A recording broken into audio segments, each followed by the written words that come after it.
ina son ka. Ƙarya kike.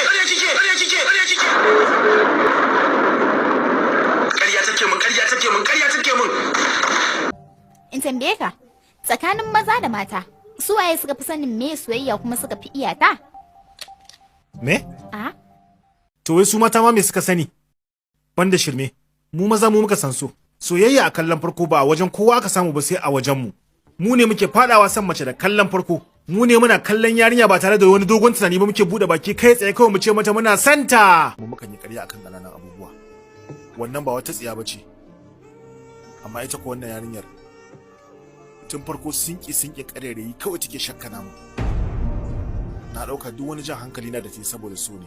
Ni fa ba kamar sauran 'yan mata nake ba. Ni ba kamar sauran samari nake ba. Ni gurewar haɗewa ne a samari. Kwalli ɗaya tal ake da. Gashi nan gare ki. To yanzu dai gaya min. Sanda kake min sura ta kake so? Ko zuciya ta kake kauna? Wannan ya ta tsiye ne haka. Tambayar ka nake yi ka gaya min sura ta kake so ko kuma zuciya ta?